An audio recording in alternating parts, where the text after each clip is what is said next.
What if the person you see in the mirror is the only thing standing in your way?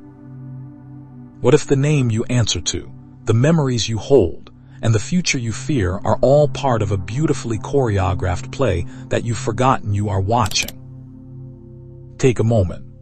Just one moment. Listen to the sound of your own breath and ask yourself, who is the one listening? Most of us spend our entire lives building a house we will never live in. We call this house me. We paint the walls with our achievements. We reinforce the doors with our beliefs. We hide our secrets in the basement and display our virtues on the porch. But have you ever noticed that no matter how much you decorate this self, you are still standing outside of it looking in? You are the witness of the person, not the person itself. Think back to your earliest memory. You were small. The world was vast, vibrating with colors and sounds that had no names yet. Back then, you didn't have a story. You were just a point of pure, unfiltered awareness. Then they gave you a name. They gave you a role. They told you who you were supposed to be, and slowly, the vibrant world faded behind a screen of labels. You became a student, a son, a daughter, a professional, a success, a failure. You traded your infinity for a costume, and then you forgot you were wearing it. This is the dream of personhood.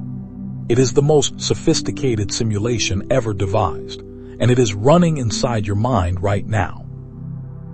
We live in a state of psychological sleep, moving through our days as characters in a movie we didn't write. We react to the world based on a script that was handed to us by ancestors, teachers, and a society that is just as asleep as we are. But there is a glitch in the software. It happens in the middle of the night when you can't sleep. It happens when you stare at a sunset and for a split second, you disappear, leaving only the colors. It happens in deep grief, where the persona breaks, or in moments of profound awe where the mind falls silent. In those moments, the person exits the room, and something else remains. That something else is what we are here to find. Close your eyes for a second, not literally. Keep watching, but close the eyes of your ego. Imagine that every detail of your biography was erased this morning. Your bank account, your history, your mistakes, your personality type, all of it gone. What is left? There is still a presence there, isn't there? There is still a warm, steady glow of beingness that doesn't need a name to exist. This is the observer. This is the screen upon which the movie of your life is projected. The screen never moves, yet it holds every chase scene, every tragedy, and every romance. The screen is never burned by the fire in the film, nor is it ever wet from the rain on the screen. You are the screen, but you have become convinced that you are the character running for their life. Carl Jung once said that, until you make the unconscious conscious, it will direct your life and you will call it fate. The person is the ultimate unconscious program. It is a collection of habits, traumas, and defenses that we mistake for our soul. When you say, "I am angry," you are identifying with a passing cloud. When you say, "I am a failure," you are identifying with a temporary weather pattern. But the sky doesn't care about the weather. The sky allows the storm to happen, and then it allows the sun to shine. To take the final exit is to stop trying to change the weather and to realize, finally, that you are the sky. Why do we cling so tightly to this personhood if it causes us so much suffering? Because the ego is a survival mechanism. It is terrified of its own non-existence. From an evolutionary perspective, having a self was useful. It helped us keep track of social hierarchies and avoid predators. But we have reached a point where the survival mechanism has become a prison. We are no longer using the ego to navigate the world.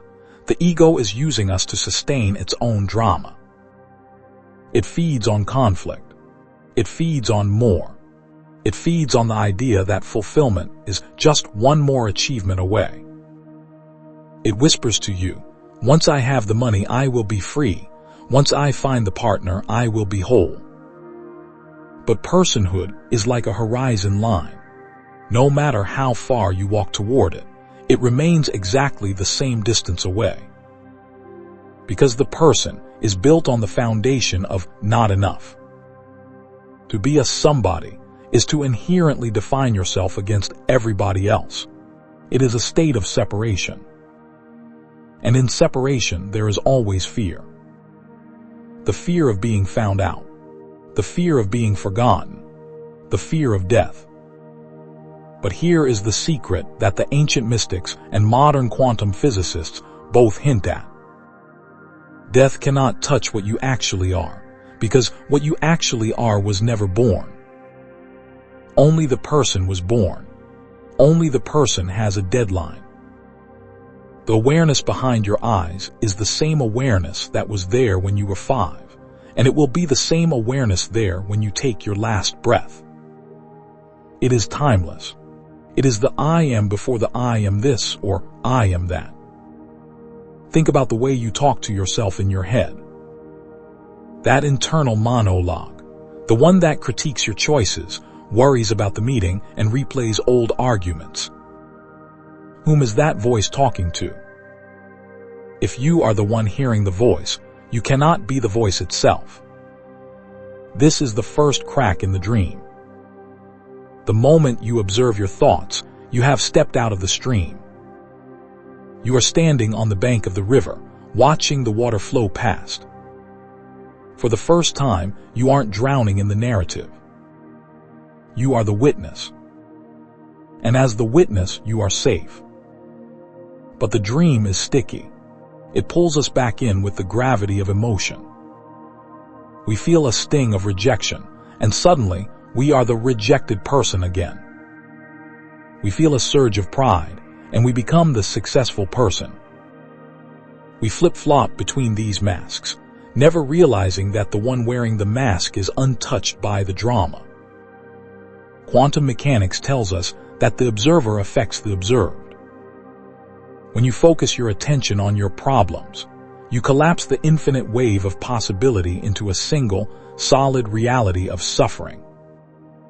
You are literally dreaming your world into existence based on who you think you are. If you think you are a victim, the universe will provide a never-ending series of villains to validate your story. Not because the universe is cruel, but because you are a master creator who has forgotten your power. You are using your infinite creative energy to manifest a very small, very cramped reality. The final exit isn't about dying. It's about dying before you die. It's about letting the false self extinguish so that the truth can breathe. Imagine walking through a crowded city street. Every person you see is carrying a heavy, invisible backpack. Inside that backpack is their personhood, their reputation, their worries, their I need to be seen or I need to be right. They are hunched over, exhausted by the weight of maintaining their image. Now imagine you just drop yours. You let the strap slide off your shoulders. You let the bag hit the pavement. You don't need to be anyone. You don't need to go anywhere. Suddenly, you aren't a person in the world. You are the world itself, experiencing itself through a pair of eyes. This is the natural state that Zen masters speak of. It isn't a state of high-intensity bliss or a supernatural trance. It is simply the absence of the me project. It is the peace that passes all understanding because it doesn't require a reason to exist. Most of our happiness is conditional.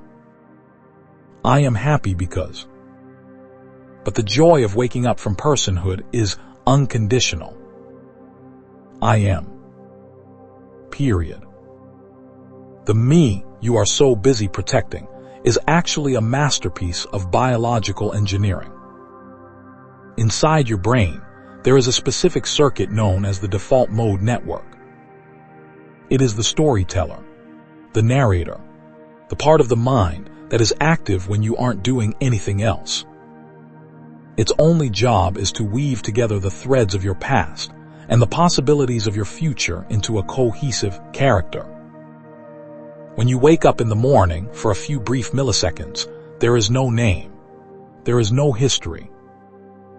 There is only the raw light of awareness hitting the backs of your eyelids. Then the narrator kicks in. I am late. I have that meeting. I am still angry about what happened yesterday. I need to change. In that moment, the person is reassembled like a jigsaw puzzle. We think we are being born once, at the beginning of our lives. But in reality, we are giving birth to this person every single morning, over and over again. Why do we do it? Because the alternative feels like death. To the mind, being no one is the ultimate nightmare. We would rather be a depressed person, a stressed person, or a victim person than be nothing at all. Identity is the gravity that keeps our world from flying apart, but it is also the weight that keeps us from flying. Take a breath, a real one. Notice how the air enters the lungs without you doing anything. The heart beats itself. The blood flows itself. The thoughts think themselves. If all these vital processes are happening on their own, why do we assume the rest of our life requires a manager? We have become obsessed with the idea of agency, the belief that there is a little pilot sitting behind our eyes, pulling the levers of our destiny. But if you look closely for that pilot, you will never find him. You will find memories. You will find sensations. You will find preferences. But you will never find the I that owns them. Alan Watts once described the ego as a hallucination. It's like the way we see a whirlpool in a river. The whirlpool looks like a thing. It has a shape, a location, and a distinct energy. But if you try to grab the whirlpool and take it home, you just get a handful of water. The whirlpool isn't a thing, it is a behavior of the water. You are not a thing. You are a behavior of the entire universe. You are a temporary swirl in the infinite flow of consciousness. And yet, we spend all our energy trying to make the swirl permanent. We try to freeze the water. We try to build walls around the whirlpool to keep it from changing. This resistance to the flow is what we call suffering. Think about the people in your life who know you. Your parents, your spouse, your coworkers. They don't see you. They see a mental image they have constructed of you. They have a file in their brain labeled with your name, and inside that file is a list of your past mistakes, your predictable behaviors, and their expectations of you. And here is the tragedy. You do the same thing to yourself. You are living according to a file that was written years ago. You are trying to be consistent with a version of yourself that no longer exists. I'm not the kind of person who does that, you say. I've always been this way, you claim. But who is the I that has always been? The I of your childhood is gone. The I of yesterday is gone. Every cell in your body has been replaced. Every thought has been swapped for a new one. You are a river that thinks it is a statue. The final exit begins when you stop trying to be a statue. It begins when you give up the exhausting project of self-improvement. Self-improvement is often just the ego's way of staying busy. It's the person trying to become a better person. But a better person is still a person. A better dream is still a dream. Waking up isn't about becoming a better version of the character in the movie. It's about realizing you aren't in the movie at all. Imagine you are at the cinema. The hero is hanging off a cliff. Your heart is racing. Your palms are sweating. You are in the story. Then, for a second, you look up and see the dust motes dancing in the beam of light from the projector. You see the edges of the screen. You hear the person behind you eating popcorn. In that moment, the spell is broken. The hero is still hanging off the cliff, but you aren't terrified anymore. You are back in the theater. The final exit is the ability to see the projector beam while the movie is still playing. It doesn't mean you stop living. It doesn't mean you stop feeling. It means you stop being the one to whom things happen and start being the space in which things occur. This shift is subtle, but it changes everything.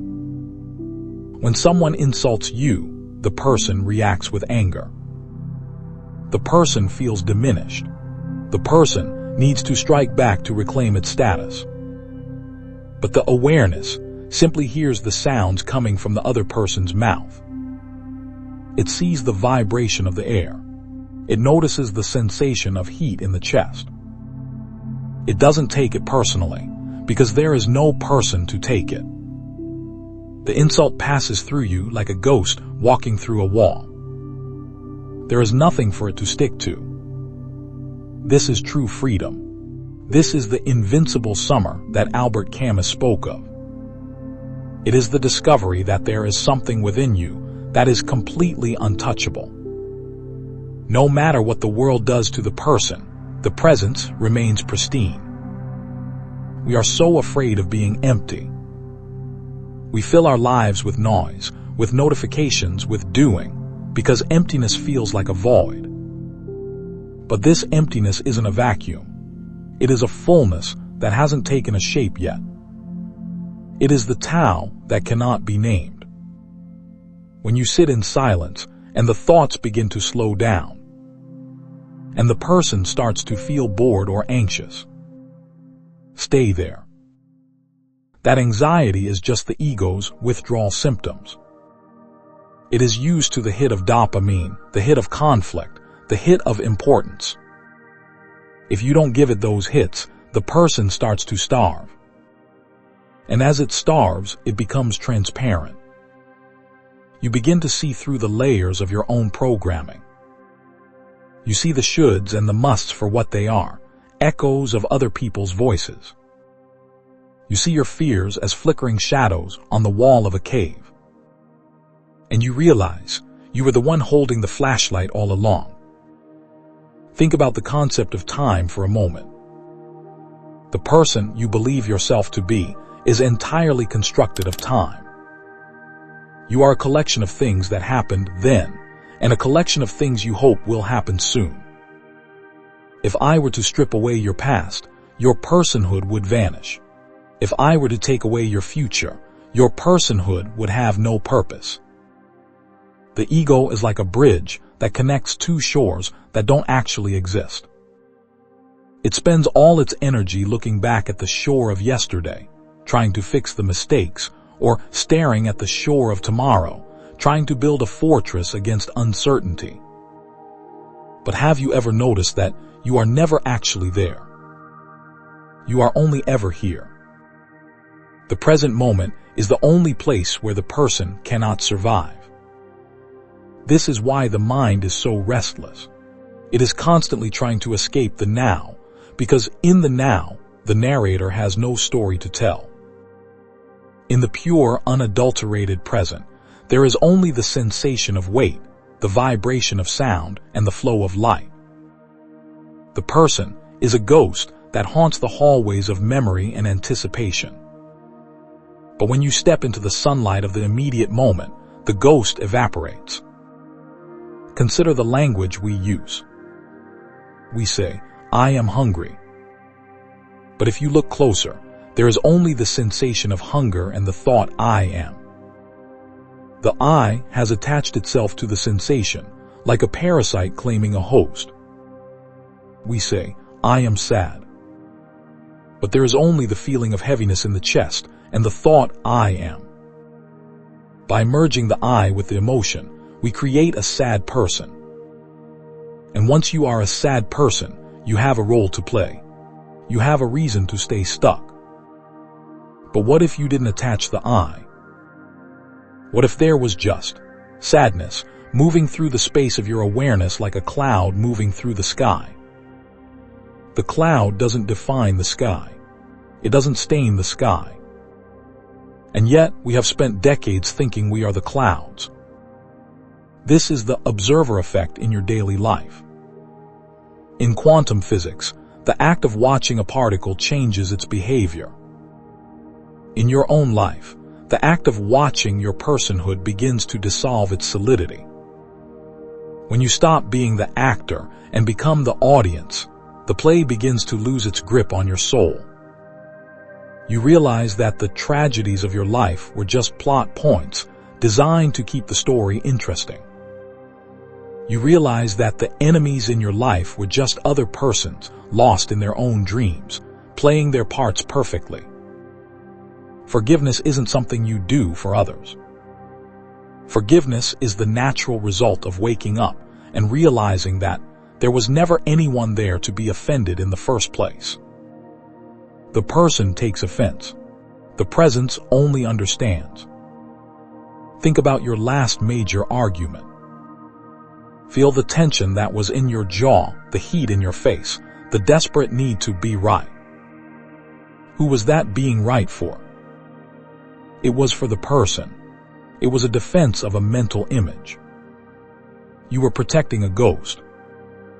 You were fighting a war over a map, while the actual territory remained untouched and peaceful. We are all cartographers who have mistaken our maps for the earth. We look at our personality profiles, our astrological signs, and our psychological diagnoses, and we say, "This is me." But a map of the forest is not the forest. The map is flat, dry, and static. The forest is wet, wild, and constantly changing. The person is the map. Your true nature is the forest.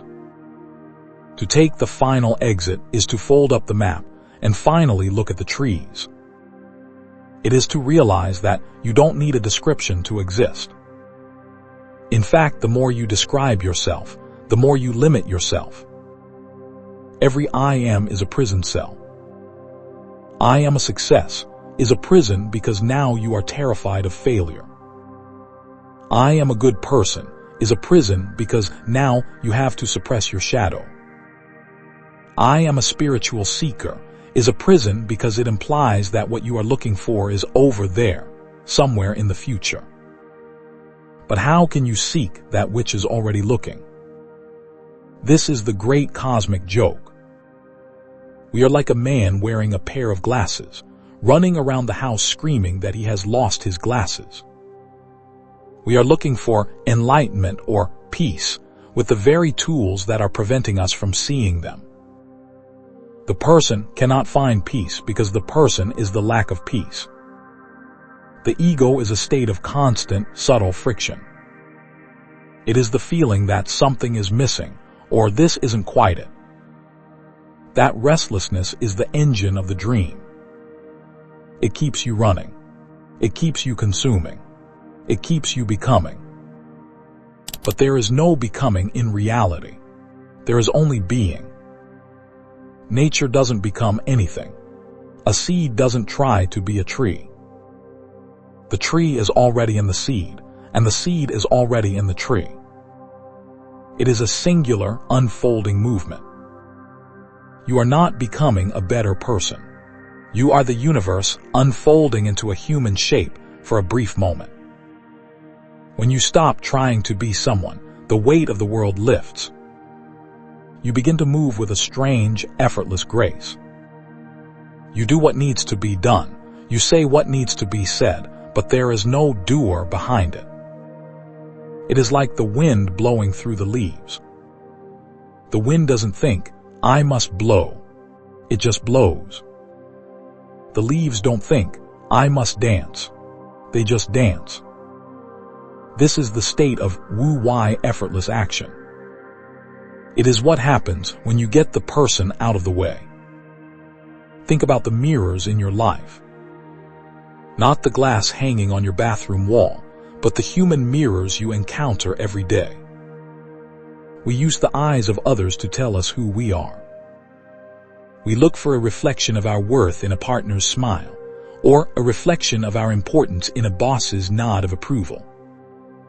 We have outsourced our very existence to the opinions of people who are just as lost as we are. This is the social ego, the version of you that only exists in the minds of other people. It is a phantom created by committee. You have a different person for your mother, a different person for your friends, and a different person for the stranger on the street. You are a shapeshifter, constantly adjusting your frequency to match the expectations of the room. But who is the one doing the shifting? If you can't change your personality like a suit of clothes, then you cannot be the clothes. The exhaustion you feel at the end of the day isn't physical. It's the fatigue of the actor who has been playing 5 roles at once without a break. It is the weight of maintaining a consistent character in a world that is fundamentally inconsistent. Take a deep breath and feel that fatigue. Acknowledge the part of you that is tired of seeming. The part of you that is tired of being the strong one, the smart one, or the reliable one. These are just labels. They are handcuffs made of gold.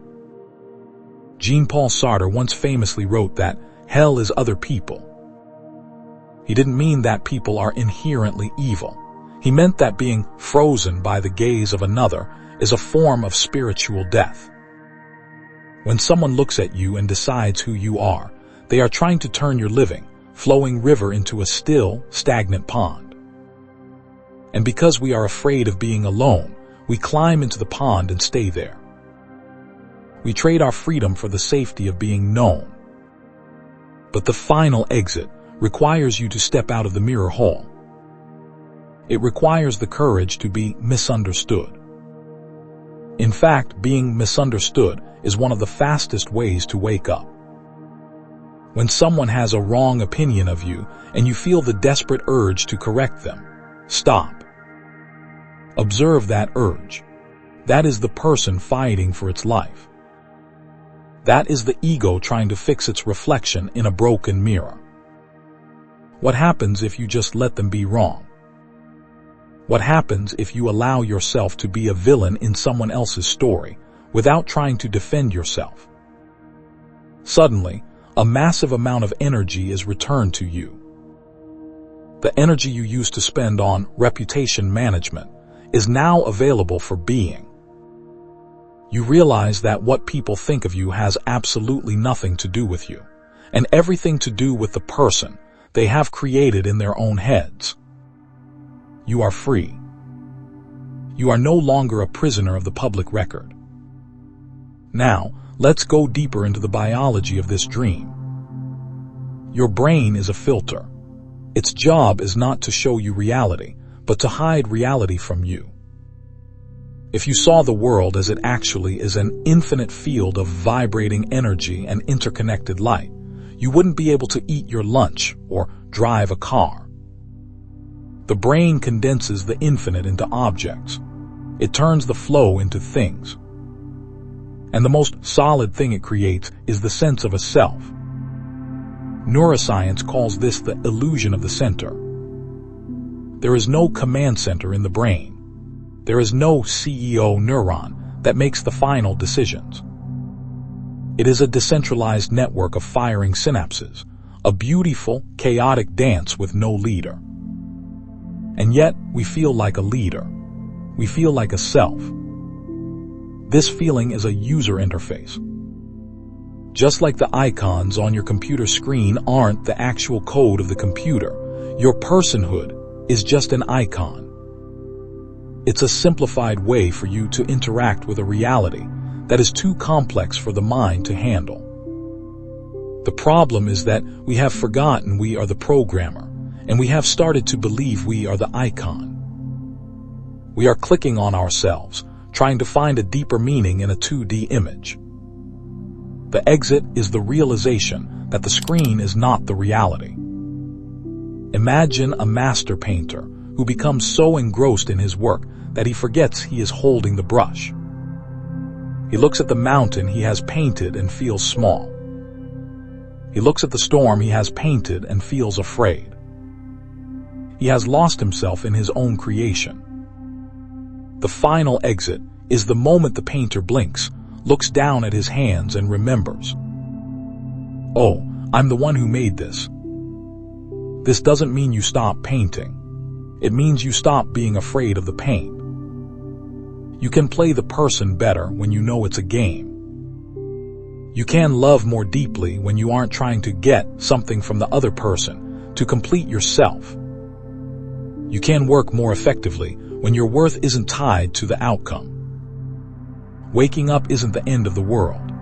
It's the end of the burden of the world. It's like taking off a pair of shoes that were 2 sizes too small. You've been walking in them for years, and you've forgotten what it feels like to not be in pain. You thought the pain was just part of life. But the moment you step out of them, you realize the pain was optional. The person is that tight shoe. It is a constriction of the infinite. We are taught that growing up means becoming a mature person. But perhaps waking up means becoming a mature emptiness. A space that is wide enough to hold everything: the joy, the sorrow, the birth, and the death without being defined by any of it. Consider the boundary of your skin. We have been taught that we end where the air begins. We believe that there is an inside world of thoughts and feelings, and an outside world of objects and people. But where exactly is the line? The oxygen you just inhaled was part of the outside world a second ago. Now it is powering your cells. It is you. The carbon dioxide you exhale was you a moment ago. Now it is the world. Your body is a constant conversation with the environment. You are breathing the world, and the world is breathing you. The idea of a separate, contained person is a biological fiction. In quantum terms, there is no such thing as an isolated system. Every atom in your body is entangled with the stars, the soil, and the person sitting across from you. We are not islands of consciousness in a sea of matter. We are the sea itself, momentarily peaking in the shape of a human wave. But the person is terrified of the shore. The wave spends its whole life trying to be the tallest, the strongest, the most beautiful wave. It looks at the other waves with envy or pride. It worries about the day it will hit the sand and disappear. The final exit is the moment the wave realizes it is the water. When the wave realizes it is the water, it doesn't stop waving. It still moves. It still crashes. It still sparkles in the sun. But the terror of the shore is gone. How can the water be afraid of the water? How can what is be afraid of what is? This realization is the death of the person, but the birth of the presence. And yet, we cling to the person because of memory. We are addicted to our own history. We carry around a library of past events, most of which were painful, and we read them over and over again to remind ourselves who we are. I am the one who was abandoned. I am the one who worked hard for nothing. I am the one who survived. We use our trauma as a form of identification. We hold on to the story of what happened to us because without the story, we don't know who we are. If you let go of your past right now, who would you be? For most people, that question triggers a sense of vertigo. It feels like falling into a dark, bottomless pit. But that pit isn't dark because it is evil. It is dark because it is empty of personhood. It is the void that the mystics talk about. And the secret is, the void is actually made of light. When you stop being a someone with a history, You become a no one with infinity. You stop being a localized point of pain and become the vast space in which life is happening. Take a moment to look at your hands. Really look at them. Notice the lines, the skin, the pulse of life beneath the surface. For a moment, don't think these are my hands. Just see hands. Notice how, when the label mine is removed, the hands become a miracle. They are an incredible feat of evolution, a masterpiece of biological art. Now, apply that to your thoughts. Don't think these are my thoughts. Just see thinking. Notice how the thoughts arise from nowhere, hang around for a second, and dissolve back into nothing. They are like birds flying across the sky. The sky doesn't claim the birds. It doesn't try to keep the good birds or chase away the bad birds. The sky is just the space where birds happen. When you realize you are the space, you are finally free from the tyranny of your own mind. You no longer have to fix your thoughts. You no longer have to heal your ego. You just have to stop believing that you are the bird. We have been sold the idea that awakening is a long, arduous process. We think we have to meditate for 20 years, or read 1,000 books, or travel to a cave in the Himalayas. The ego loves this idea because it keeps the goal in the future. As long as awakening is over there, the person is safe here. The ego can say, I am a seeker, I am working on myself, one day I will be free. This is the ultimate trap. You cannot become what you already are. The person can never wake up. The person is the dream. Waking up is the realization that there is no one who needs to wake up.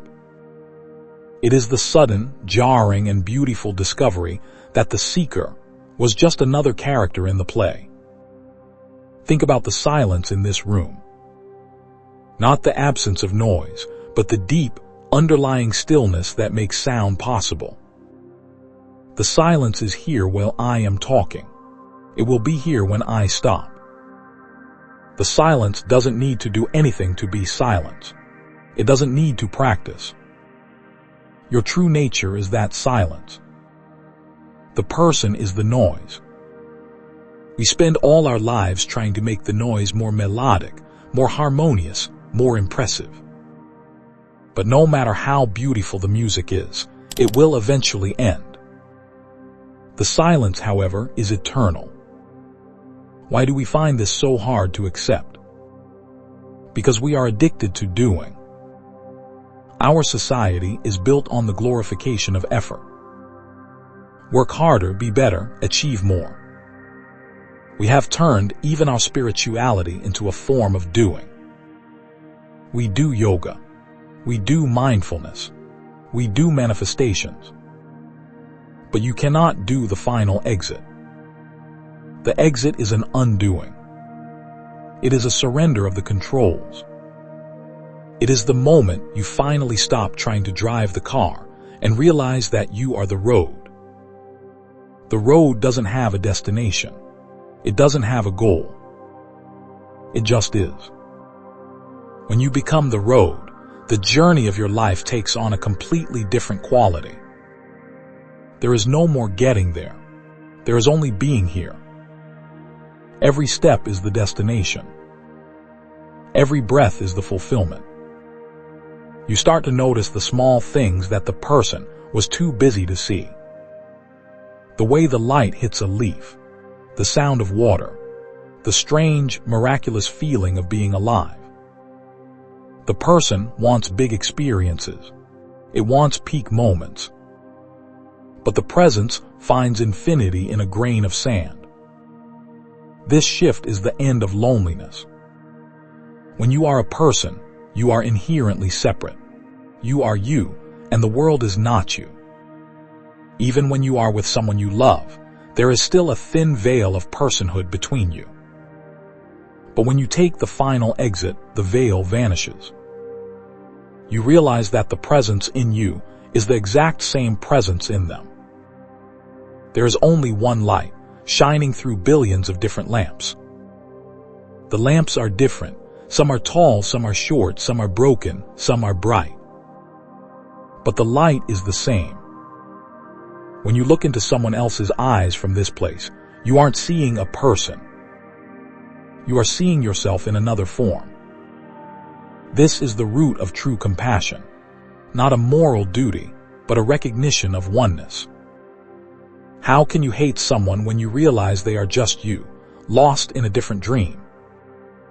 How can you judge someone when you realize their personhood is just a different set of programs? The final exit is the end of conflict, because there is no longer anyone to fight. There is only the dance of the universe, playing all the parts at once. We are often told that the goal of life is to find ourselves. But what if the greatest discovery you can make is that there is nothing to find?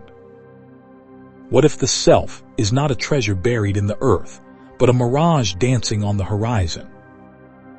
If you spend your life searching for your true self, you are like a flashlight searching for light. The flashlight is so busy looking out there that it forgets it is the very thing making the vision possible. Stop looking, just for a second. Stop trying to define your identity, your purpose, or your path. When you stop searching, the seeker vanishes. And when the seeker vanishes, what remains is the truth. This truth is not a concept you can hold in your mind. It is a frequency you inhabit. It is the realization that you are not a human being having a spiritual experience, as the saying goes. You are the infinite, having a human experience as a specific character named your name. The name is just a bookmark. The body is just a vessel. The personality is just a play of light and shadow. Think about the stars. The light from a star travels through the cold, dark vacuum of space for millions of years. It is only when that light hits an object, a planet, a moon, your eye, that it becomes visible. Before it hits the object, the light is invisible. It is pure potential. Your consciousness is like that light. The person you think you are is just the object the light has hit. You have become so focused on the object, the shape, the color, the flaws, that you have forgotten you are the light itself. The light doesn't care about the object it illuminates. It shines on the garbage just as brightly as it shines on the rose. It shines on the thief just as clearly as it shines on the saint. The light is impartial. It is unconditional. It is free. When you take the final exit from personhood, you stop judging the object. You stop trying to make yourself more rose-like and less garbage-like. You realize that both are just temporary shapes being lit up by the same eternal flame. This brings us to the most difficult part of the awakening, the fear of nothingness. The ego whispers, if I am not this person, if I am not this story, then I am nothing. And the ego is right. You are no thing. But in the language of the universe, nothing doesn't mean absence. It means nothingness. It means you are not a limited, defined thing. You are the space in which all things are born. Quantum physics tells us that even the most empty vacuum of space is actually teeming with energy. Virtual particles are popping in and out of existence every billionth of a second. The void is not a graveyard, it is a womb.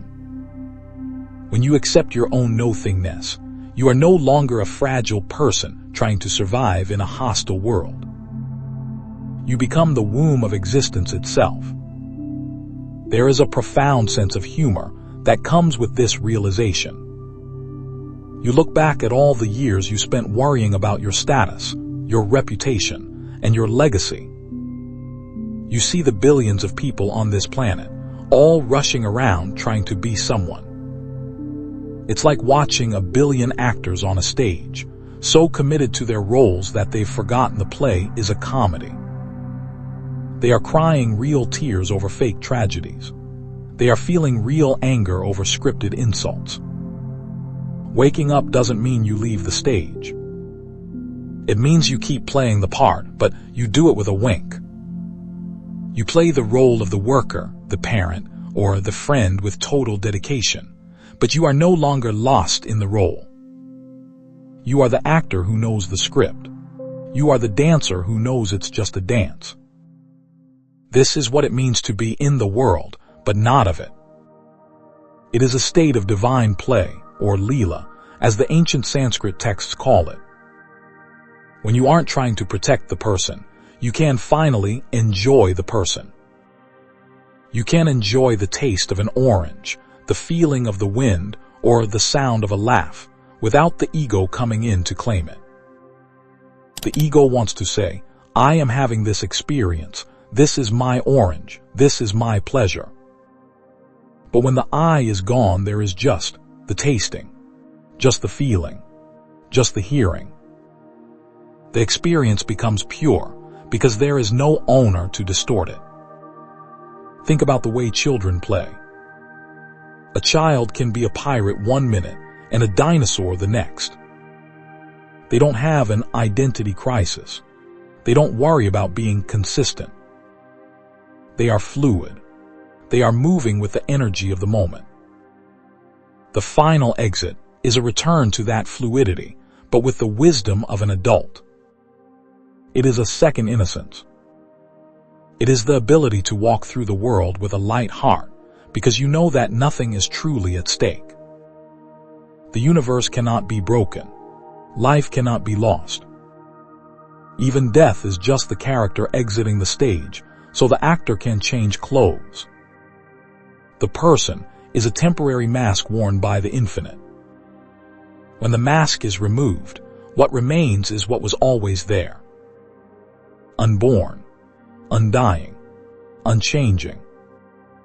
Take a deep breath. Notice the space between your thoughts. Notice the silence that surrounds every sound. That space, that silence, that is you. The thoughts are just ripples. The sounds are just vibrations. Don't try to stop the ripples. Don't try to quiet the vibrations. Just be the water. Just be the silence. The exit isn't a door you walk through. It's a veil you see through. And once you've seen through it, you can never truly go back to sleep. You might forget for a moment. You might get caught in a drama for an hour or a day. But the seed of truth has been planted. The dream of personhood has begun to dissolve. And in its place, something far more beautiful is beginning to shine. Let's look at the walls. Not the walls of your house, but the walls of your character. We often think of our personality as something that grew naturally, like a tree. But if you look closely, you will see that much of your personhood was built as a defense. Every time you were hurt as a child, you added a brick. Every time you were shamed, you installed a lock. Every time you felt small, you built a tower of competence or sarcasm or kindness to protect the vulnerable core. You are not your personality. You are the architect who built a fortress and then got locked inside. You look out through the arrow slits of your defenses and wonder why the world feels so distant. You wonder why you feel lonely, even when people are standing right next to you. It is because you are meeting them through the walls. You are not two beings meeting. You are two fortresses sending messengers back and forth. The final exit is the act of dismantling the fortress. It is the realization that the vulnerable core you are protecting is actually invulnerable. Awareness cannot be hurt. The I am cannot be shamed. Only the person can be wounded because the person is a story, and stories can be edited, criticized, or erased. But you are the paper, not the ink.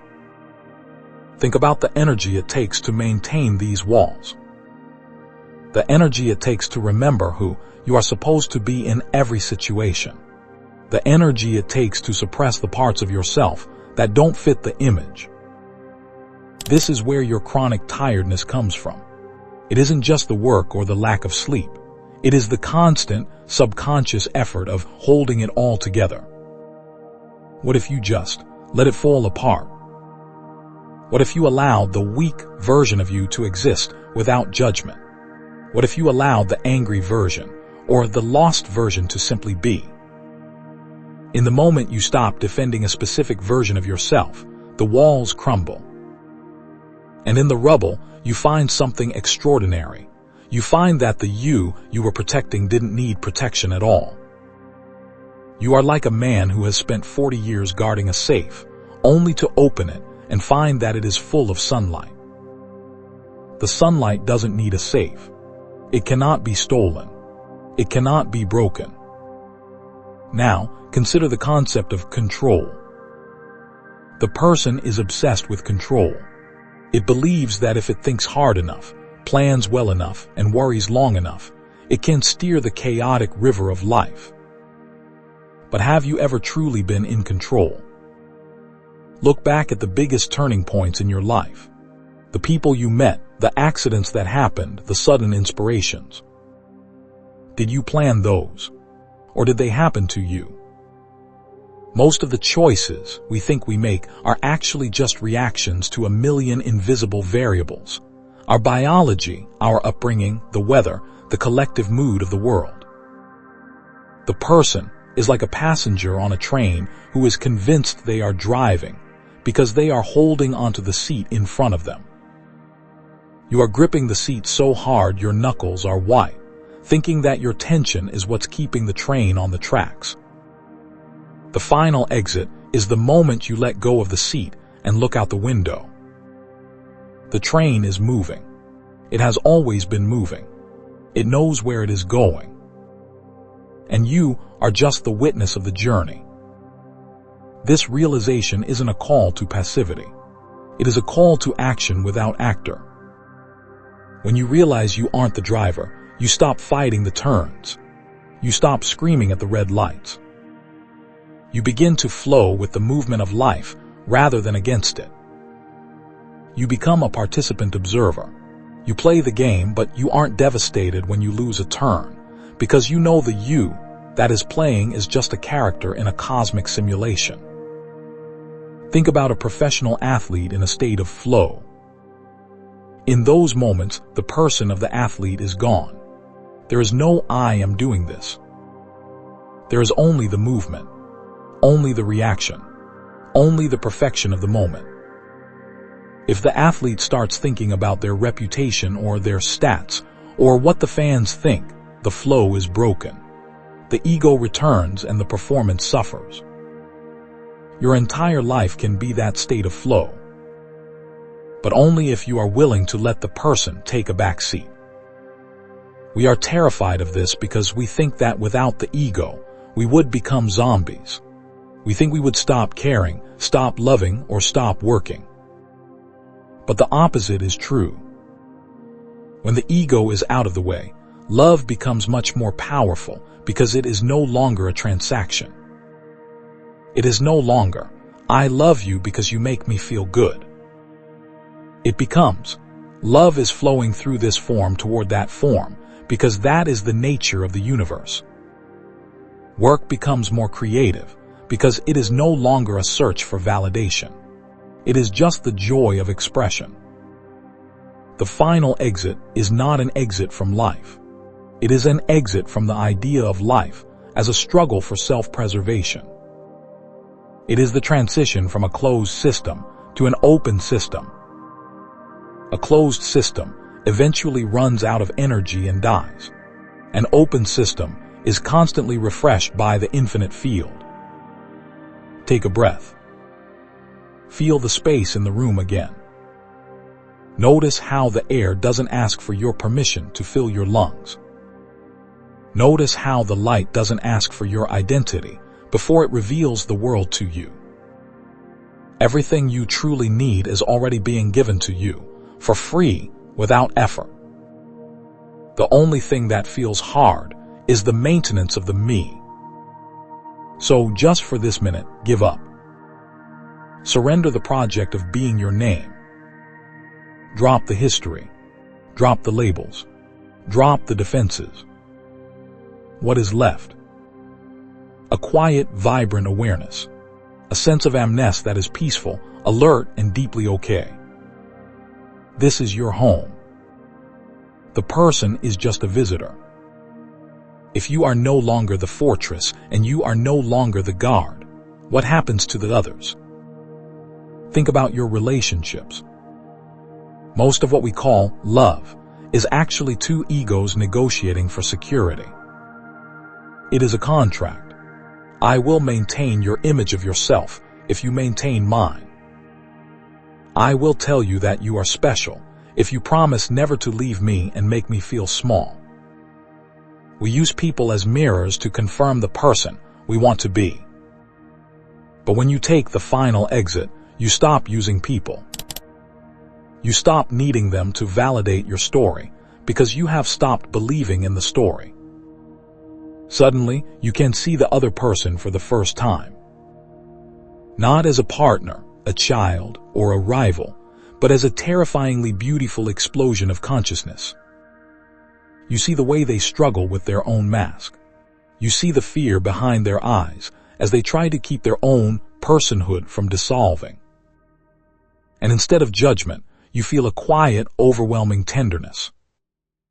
You realize that we are all just the same infinite light, playing hide and seek with itself behind billions of different faces. This is the end of loneliness.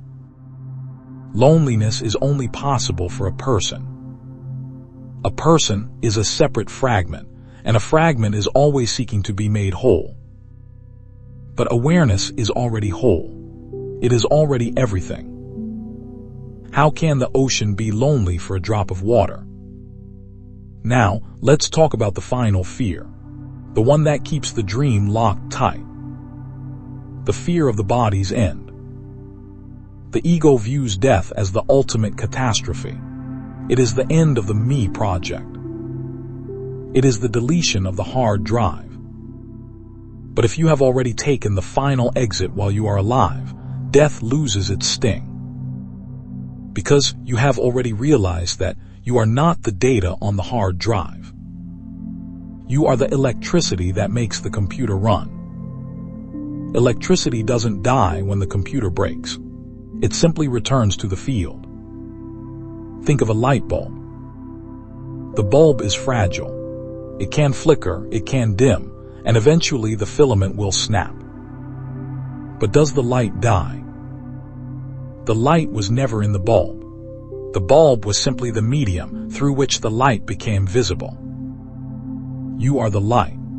The body is the bulb. When you wake up from the dream of personhood, you realize that your birth was not a beginning, and your death will not be an end. They are just the rising and falling of a single breath in the lungs of God, or the universe, or whatever name you give to the unnameable. Take a deep breath. Feel the weight of your body in the chair. Notice that even as you feel the weight, there is a part of you that has no weight. There is a part of you that is transparent, silent, and still. That part of you wasn't born when your body was born. It didn't grow as your personality grew. It hasn't aged. It hasn't learned. It hasn't changed. It is the silent witness. It has been watching the movie of your life since the very first frame. It watched you crawl. It watched you cry on your first day of school. It watched your first heartbreak. It is watching you right now, listening to these words. And it is completely, utterly at peace. It doesn't need this video to be good. It doesn't need you to understand it. It just is. The final exit is simply the decision to move your seat from the front row of the movie to the projection booth. You look out at the screen of your life and you see the drama, the highs and the lows. But you are sitting in the dark, cool stillness of the booth. You see that the hero on the screen, the person you thought you were, is doing his best. You feel a sense of affection for him. You wish him well. But you don't suffer when he suffers anymore. You are the one who provides the light. As we reach the end of this reflection, don't try to keep this feeling. The ego will try to turn awakening into a new achievement. It will try to say, I am now an awakened person. But remember, there is no such thing as an awakened person. There is only awakening from the person. If you feel like you've got it, you've just created a new mask. Just let it go. Let the words go. Let the concepts go. Return to the simple, raw experience of being. You are not the traveler. You are the journey. You are not the seeker. You are the sought. The door has always been open. There was never a lock. There was only the dream that you were someone who was outside. Step through. The final exit is not a departure. It is the ultimate arrival.